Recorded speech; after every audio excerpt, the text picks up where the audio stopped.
Selamat pagi Bu Sari. Selamat pagi Pak. Pripun kabarnya? Alhamdulillah sehat. Sehat-sehat selalu nggih. Alhamdulillah. Nggih, seperti kesepakatan kita kemarin Bu Sari ya, bahwa nanti pada hari Selasa saya izin ke kelas panjenengan untuk melakukan observasi. Namun sebelumnya kita sepakat untuk ngobrol-ngobrol dulu terkait dengan pembelajaran yang panjenengan badhe kembangkan di kelas nanti.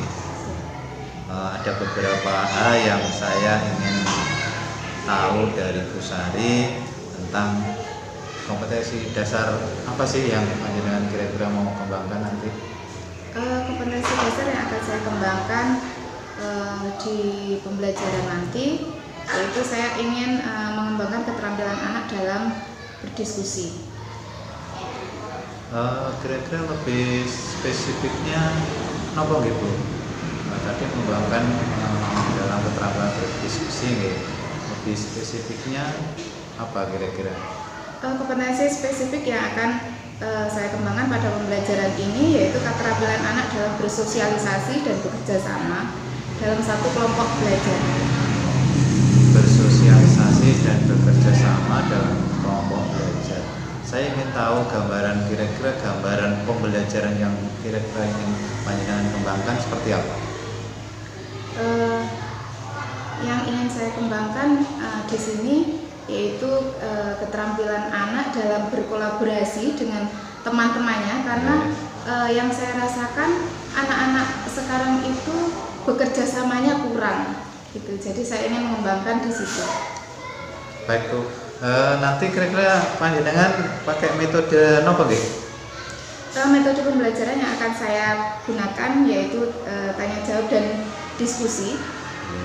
Alasan saya menggunakan metode pembelajaran tersebut karena metode tanya jawab dan diskusi itu sesuai dengan materi yang akan saya sampaikan, dan selain itu metode tersebut saya rasa siswa akan berperan aktif dalam pembelajaran. Gitu. Baik Ibu, saya jadi penasaran sekali nanti kira-kira pembelajaran yang Bu Sari tampilkan itu kelihatannya menarik sekali. Saya jadi penasaran. Saya ingin cepat melihat.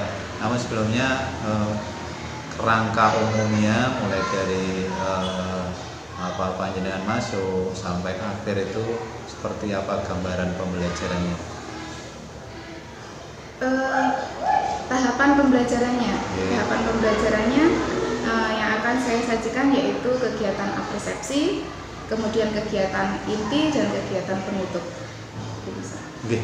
Terima kasih Bu Sari, saya sudah mendapatkan gambaran mulai dari kompetensi yang panjenengan ingin kembangkan, kemudian gambaran metode, dan kemudian step-step atau langkah-langkah pembelajaran yang sudah tergambar dan jelas. Saya nanti insya Allah hari Selasa kita ketemu Ibu. Saya ingin observasi ke kelas panjenengan dan mudah-mudahan panjenengan diberikan kesehatan sehingga pada hari Selasa nanti kita bisa ketemu lagi. Terima kasih Bu Sari. Sama-sama.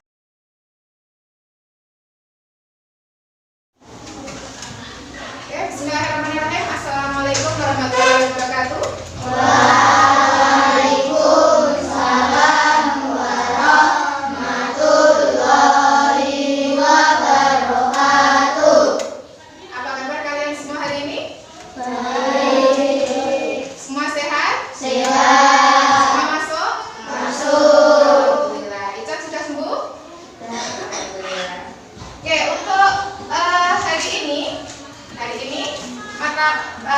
Pelajaran kita adalah IPAS. IPAS kita sampai di bab 3.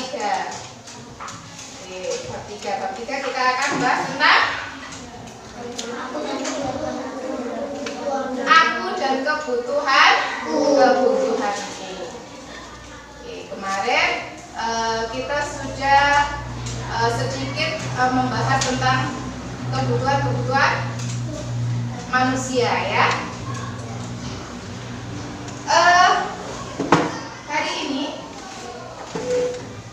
kita sampai di pertemuan 9 ya, di topik A, aku dan kebutuhan aku. Sebelum kita ke materi ya, sebelum kita ke materi, kita mengingat kembali apa-apa yang kita butuhkan ya, kebutuhan-kebutuhan apa yang kita perlukan untuk memenuhi hidup kita ya, untuk memenuhi apa-apa yang kita butuhkan, apa-apa yang kita butuhkan, yang penting, yang tidak penting, apa yang harus kita penuhi lebih dahulu. Nah, kita harus memilah itu ya. Nah, sebelum itu ya, kita harus mengingat apa-apa yang kebutuhan pokok yang kita perlukan, keperluan kita ya, penting ya. Nah, di sini ini nanti kita akan berdiskusi ya, kita akan berdiskusi tentang kebutuhan-kebutuhan yang menjadi keperluan kita setiap hari.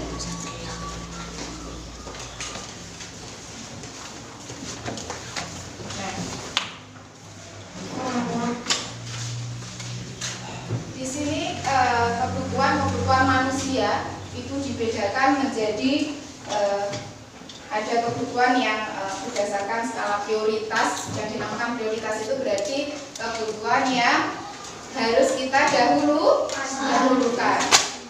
Kemudian ada kebutuhan yang bersifat yang berdasarkan sifat ya, berdasarkan sifat. Kemudian ada kebutuhan yang berdasarkan subjeknya, kemudian berdasarkan waktu, dan kebutuhan yang berdasarkan sosial budaya. Nah, yang pertama, di sini kebutuhan berdasarkan skala prioritas yang kita harus kita penuhi lebih dahulu sebelum kita memenuhi kebutuhan yang lain.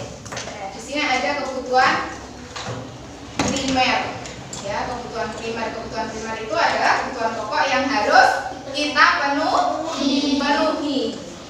Kebutuhan yang harus kita penuhi lebih dahulu untuk apa? Kelangsungan kehidupan. Jadi kebutuhan pertama, kebutuhan pokok yang harus dipenuhi terlebih dahulu.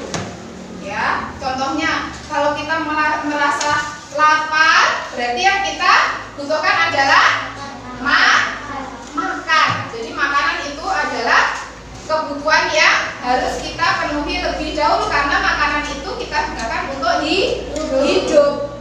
Nah, berarti kita hidup dulu ya. Nah, untuk hidup itu kita memerlukan makan. Jadi yang pertama kita penuhi adalah makan dulu. Nah, awake wis kuat ya, kita memikirkan kebutuhan yang lain. Nah, hidup kita memerlukan pakaian, ya toh? Pakaian itu gunanya untuk apa toh? Melindungi tubuh, betul sekali. Melindungi tubuh dari apa, Viko? Ayo, melindungi tubuh dari hawa dingin. Kemudian yang lain? Hawa panas ya. Terus dari apa? Melindungi dari apa? Gigitan serangga, gitu. Terus apa lagi? Oke, itu ya. Jadi fungsinya pakaian itu untuk melindungi tubuh. Jadi setelah makan, potongnya wareg, terus kita membutuhkan pakaian untuk melindungi tubuh.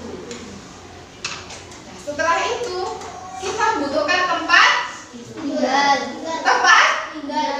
tinggal, bukan tempat tidur. Nah, tempat tinggal. Nah, fungsinya tempat tinggal itu untuk apa? Berteduh. Terus apa lagi, Rizky? Berkumpul bersama keluarga. Terus lagi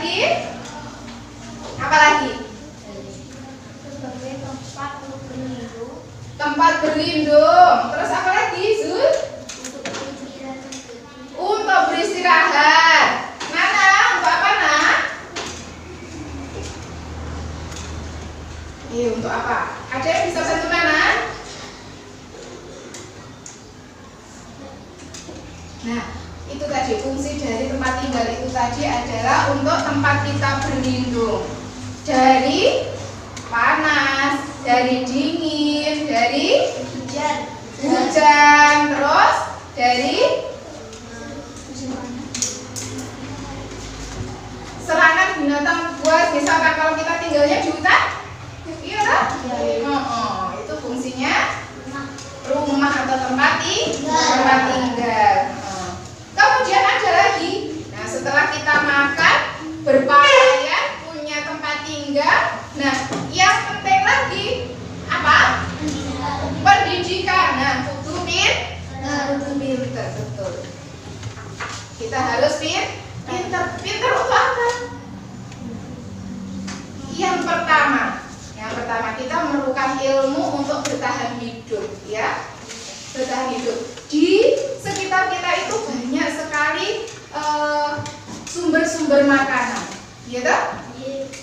Banyak sekali sumber-sumber makanan. Kalau kita tidak pinter, kita tidak bisa mengolah menjadi makanan yang bisa kita makan. Iya toh? Itu yang sederhana. Kemudian ada bahan-bahan yang bisa dibuat pakaian. Kalau kita tidak pinter, kita tidak punya ilmu, ya, kita tidak bisa mengolah sumber-sumber bahan-bahan pakaian itu menjadi pakaian yang kita pakai. Gitu. Misalkan ada kapas, kalau tidak punya ilmu ya tetap kapas saja, tidak bisa dibuat apa dulu? Kalau dibuat pakaian, dibuat benang dulu, ya kan? Kemudian ditenun, setelah itu menjadi kain, ya kan? Nah, baru menjadi pakaian. Karena itu diperlukan ilmu. Diperlukan ilmu. Kemudian setelah pendidikan apa? Kesehatan ini juga penting, ya. Kesehatan itu juga penting. Kesehatan menjadi kebutuhan pokok, ya. Menjadi kebutuhan pokok karena apa? Kalau badannya tidak sehat, kita tidak bisa mikir, ya toh? Badannya tidak sehat, badannya lemah, kita tidak bisa mikir, kita tidak bisa mencari makan, kita tidak bisa bertahan hidup. Nah, itulah pentingnya kesehatan. Nah, itu tadi adalah contoh-contoh kebutuhan pokok atau kebutuhan apa? Primer. Nah, yuk, Ham, yang dimaksud kebutuhan primer itu tadi apa, Ham? Apa yang dimaksud dengan kebutuhan primer apa? Kebutuhan pokok yang harus dipenuhi. Kebutuhan pokok yang harus dipenuhi terlebih dahulu, Ham, ya. Jangan lama ya, Ham. Terus yang kedua, ada kebutuhan setelah kebutuhan primer terpenuhi. Nah, baru kebutuhan sekunder. Apa yang dimaksud dengan kebutuhan sekunder? Kebutuhan sekunder adalah kebutuhan yang setelah pokok. Kebutuhan sekunder itu adalah kebutuhan yang dipenuhi setelah kebutuhan pokok itu semua terpenuhi.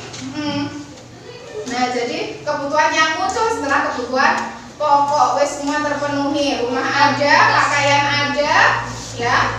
Terus tempat tinggal ada, berpendidikan, ya.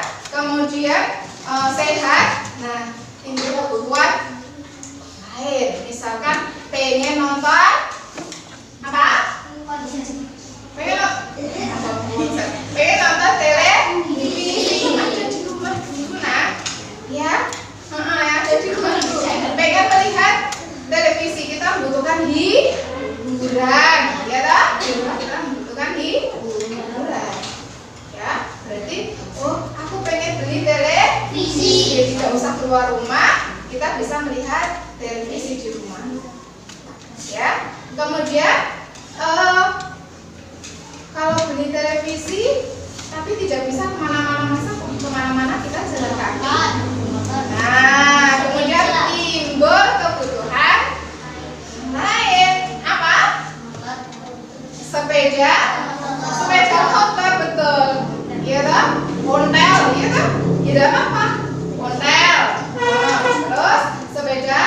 sepeda motor. Jadi untuk bisa untuk transportasi kita bisa kemana-mana kita membutuhkan sepeda motor. Kemudian ada lagi, semua ada kok, sepeda motor ada. Kemudian kok nek awan panas yo, nek awan panas, beli kulkas, pengen beli kulkas. Tapi diingat sebelum kebutuhan pokok itu terpenuhi, ya jangan beli kulkas dulu, ya toh? Ya. Kemudian kasur, kasur itu kebutuhan sekunder. Kebutuhan sekunder karena tanpa kasur pun kita misalkan sudah ada dipan nggak apa-apa, ya toh? Kemudian apa? Kipas angin, betul. Itu kebutuhan sekunder. Kemudian setrika, ya toh? Kemudian setelah kebutuhan sekunder itu sudah terpenuhi, kemudian ada keinginan untuk memiliki barang-barang yang lebih mewah, atau kita mempunyai keinginan untuk apa? Yang bersifat barang-barang yang memiliki kualitas tinggi. Nah, contohnya apa? Misalkan barang-barang mewah setelah kebutuhan sekunder apa? Mobil, betul. Piko, contohnya setelah semua kebutuhan terpenuhi kita pengen beli mobil, sepeda motornya bisa muat nanti bawa papan, ya, karena anggota keluarganya bertambah, ya, kita memerlukan mobil supaya kalau kemana-mana bisa terangkut semua.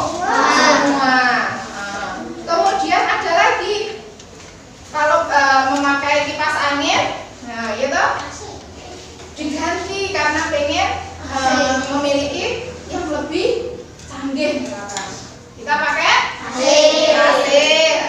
Tapi kalau di sini pakai AC perlu tidak? Kenapa tidak perlu?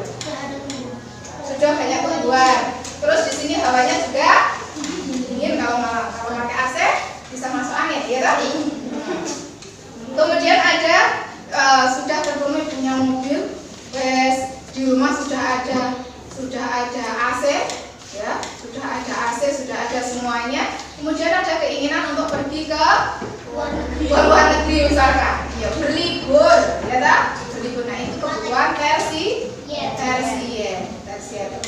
Jadi kebutuhan yang sifatnya ingin memiliki barang yang kualitasnya lebih mewah. Kemudian itu tadi adalah kebutuhan yang berdasarkan skala prioritas atau yang harus kita penuhi lebih dahulu. Ya, jadi kita harus memilih mana yang diprioritaskan, mana yang harus didahulukan. Itu yang namanya skala prioritas. Memilah mana yang lebih dahulu kita penuhi. Kemudian ada kebutuhan yang bersifat yang berdasarkan sifat. Berdasarkan sifat itu ada kebutuhan jasmani. Kebutuhan jasmani itu berhubungan dengan kebutuhan tubuh.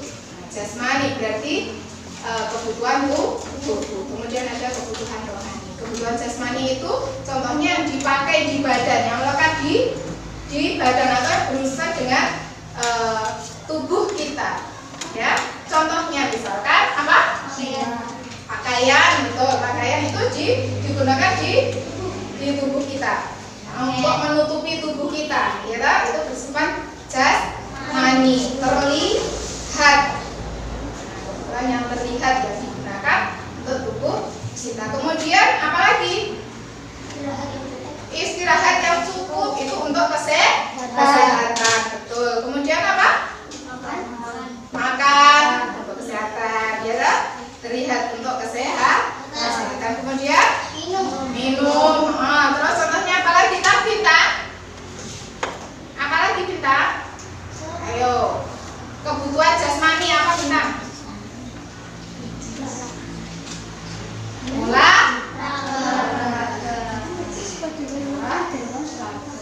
Kemudian ada lagi selain kebutuhan jasmani ada kebutuhan rohani. Kebutuhan rohani berarti ya berurusan dengan kejiwaan.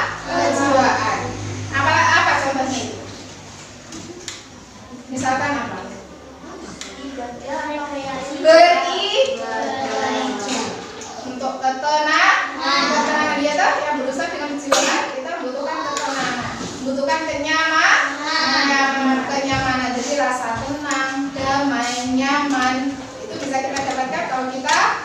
beribadah. Kemudian apa lagi? Ayo, untuk mendapatkan kebahagiaan. Liburan, betul sekali. Liburan itu untuk mendapatkan rasa gembira, bahagia. Nah, kemudian ada lagi sekedar berkumpul dengan teman-teman. Nah, berkumpul dengan teman-teman, makan bareng, ya tak? Itu sudah apa? Sudah menimbulkan rasa bahagia. Nah, itulah yang dimaksud dengan kebutuhan rohani. Oke, lanjut. Kemudian ada kebutuhan yang berdasarkan subjek. Ya, berdasarkan subjek. Kalau berdasarkan subjek itu kebutuhan dibedakan menjadi dua. Itu kebutuhan apa saja?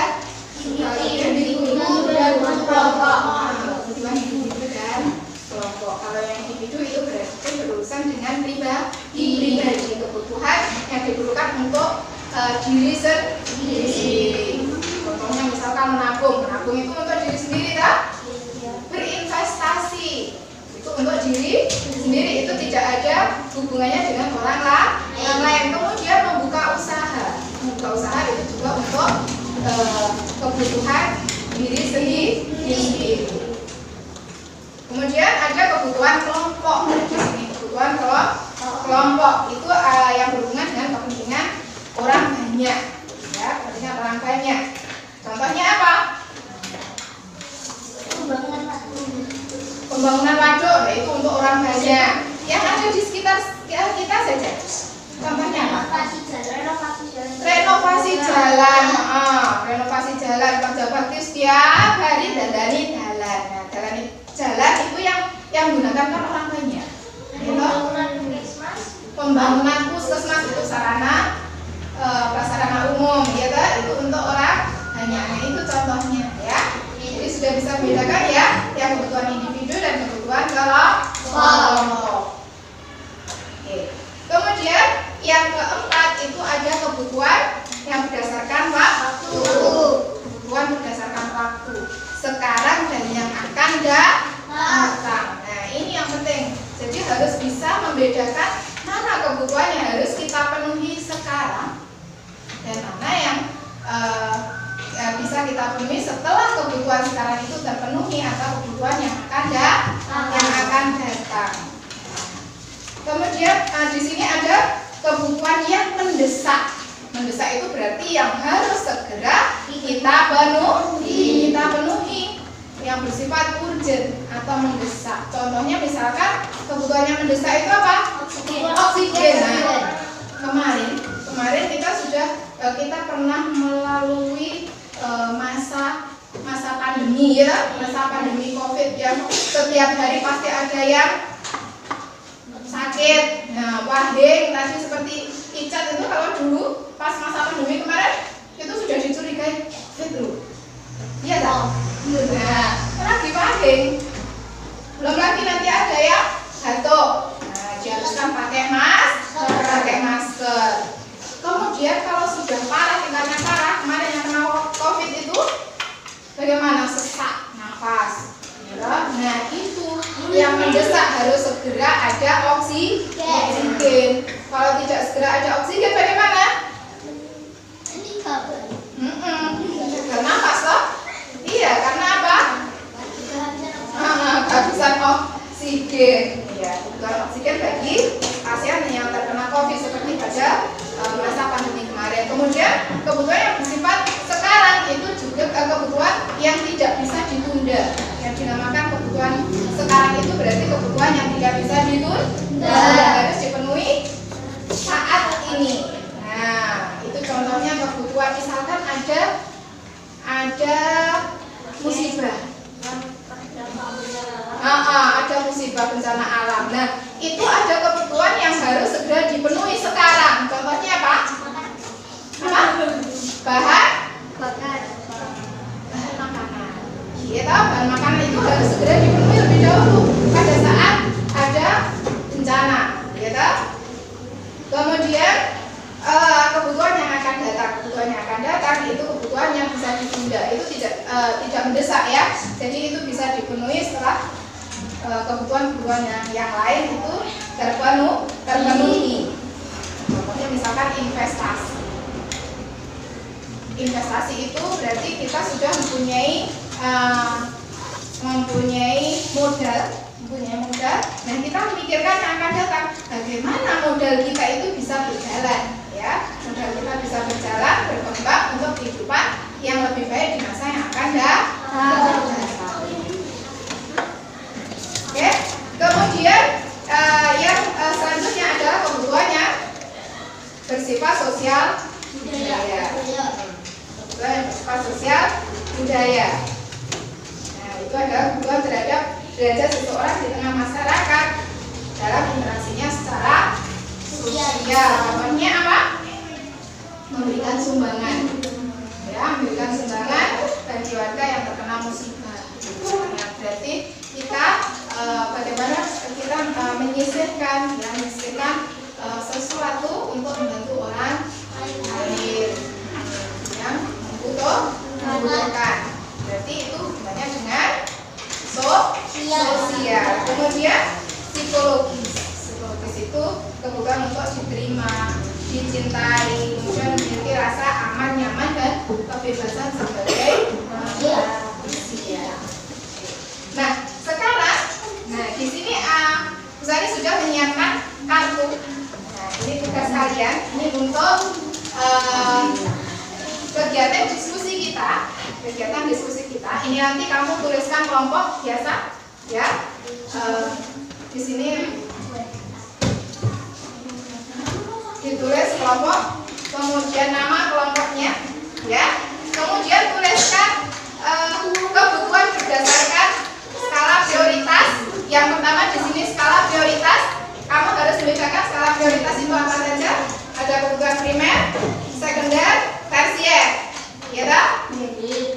Kemudian nanti yang kedua itu berdasarkan sifat, ya.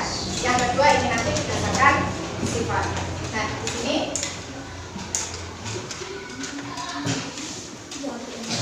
cari bagi dulu.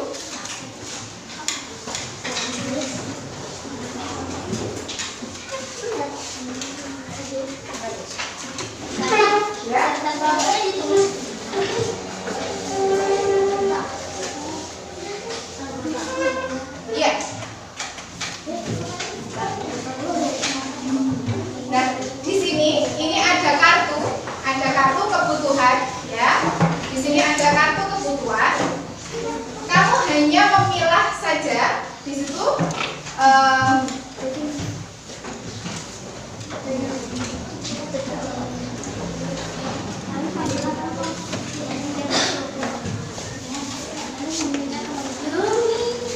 Memilah kebutuhan primer, sekunder, tersier, ya.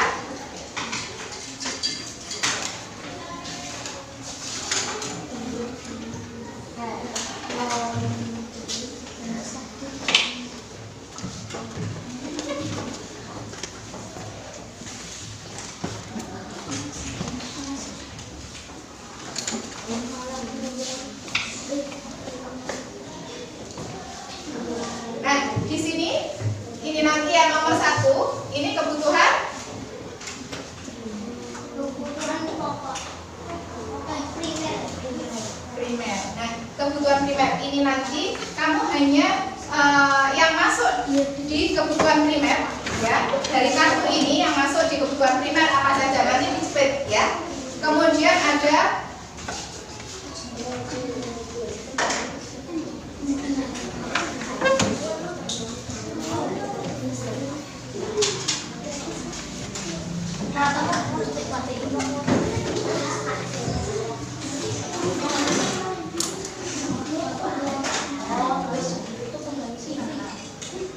seperti ini, menulisnya seperti ini. Menulisnya seperti ini. Nomor 1, ya, kebutuhan primer. Nanti letakkan di bawahnya. Kartunya diletakkan di bawahnya. Seperti ini, ditumpuk tidak apa-apa, ya. Nanti dijepit. Kemudian kebutuhan sekunder itu kebutuhan setelah kebutuhan primer. Ini nanti kamu letakkan di bawahnya, nanti dijepit juga tidak apa-apa. Kemudian di bawahnya kebutuhan tersier.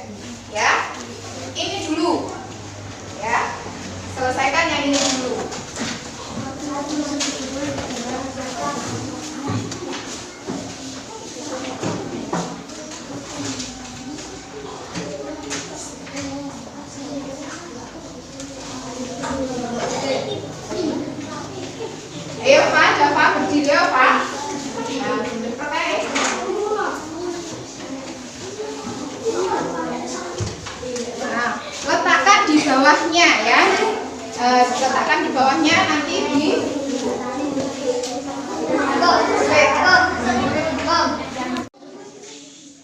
ini ada 3, ditumpuk saja, ditumpuk yang masuk kebutuhan primer, ditumpuk kemudian jepit di bawahnya.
kemudian berdasarkan waktu, dan berdasarkan sosial budaya. Terus sementara itu ya kita bisa melanjutkan ke pertemuan yang selanjutnya. Ya, yuk sekarang kita buka ke pertemuan 10.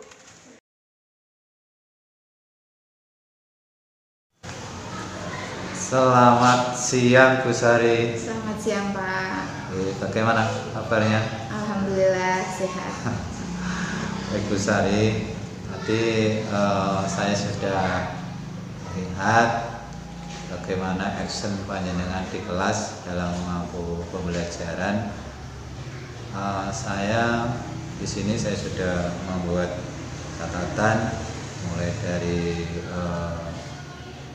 pembelajaran awal, kemudian pembelajaran inti dan pembelajaran akhir. Semuanya berjalan dengan lancar dan sesuai dengan harapan. Namun saya ingin tanya ke Bu Sari nih, bagaimana rasanya setelah menyajikan pembelajaran tadi? Alhamdulillah pembelajaran lancar. Hanya saya merasakan masih ada satu anak yang mungkin belum bisa mengikuti pembelajaran secara maksimal gitu. Spesifiknya siapa Bu?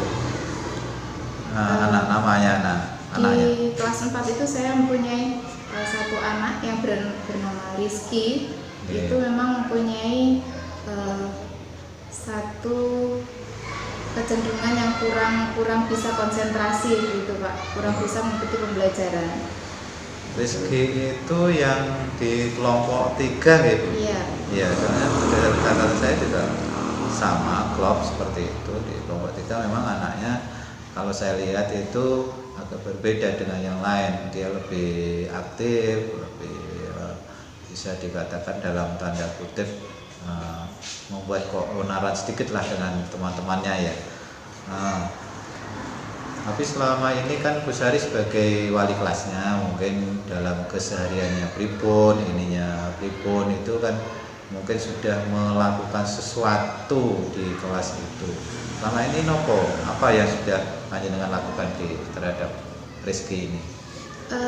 Rizky itu memang agak berbeda dengan anak-anak yang lain. Dia mempunyai mood yang naik turun. Jadi kalau dia sedang moodnya bagus, dia bisa mengikuti pembelajaran dengan baik. Tapi kalau tiba-tiba moodnya turun, di tengah-tengah pembelajaran itu hilang, dia langsung tidak bisa mengikuti pembelajaran, konsentrasinya buyar gitu.